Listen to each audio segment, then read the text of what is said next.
I'm sure I'm preaching to the converted on Northeast Truth when I tell you to get rid of that bloody TV. Stop it. Don't watch it. Don't make excuses by saying, oh, I like nature programs. Nature is outside your house in the hills and the fields. You don't have to watch it on TV. You don't have to participate in the fear and the misery that they impose upon you.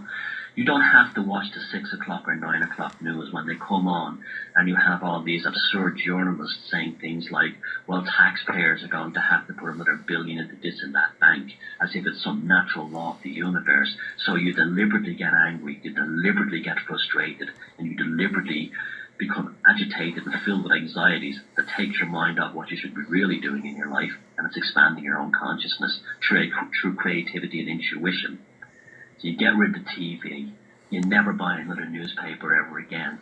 You have no obligation to keep journalists in a job, just like they know they have no obligation to tell you the truth. Any journalist who's worth their salt will become an independent journalist and set up their own thing, and that's they're the ones you support. You support independent media. You stay well clear of anything that's mass media because it is psychopathic. You question to see whatever is presented to you, does it have an agenda? It's back. The other day, the independent newspaper in the UK produced a story that was a classic example of how the psychopaths at the top gaslight us through media. The story implied that children today are having their brains altered by spending too much time on the internet. Now, I can tell you for a fact that most of us listening to this show, including myself, what we learned about the world in terms of knowing it was a deception, we learned this from the internet. And this is the real issue here. As for these scientists saying that the children on the internet, it alters their brain. Everything you do alters your brain. If you learn tennis, it alters your brain. If you learn chess, it alters your brain.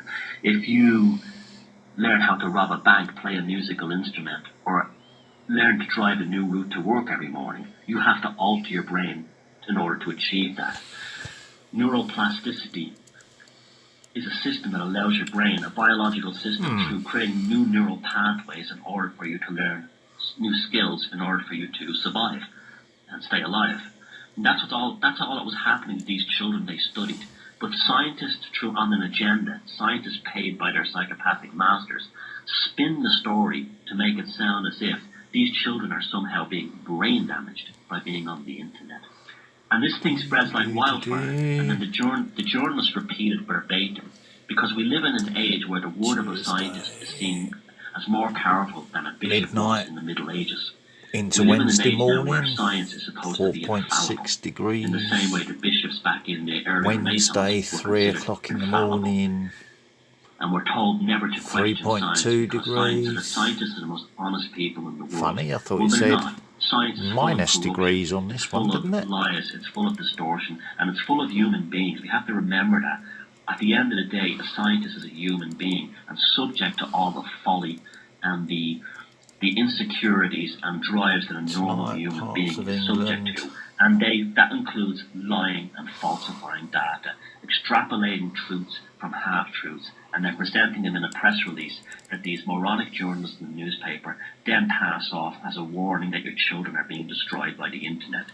None of it is true. We must always constantly look below the surface, because in many of these stories, what's put in the headline not is this area then, is it? Different than what's in the body of the text. As when I've a just scientist shown. says maybe, could, or should, the same when a government official says maybe, could happen sometimes, or when a leader of a Wall Street investment firm goes, it's a possibility, that's not the same thing as stating an absolute fact. That is a deception.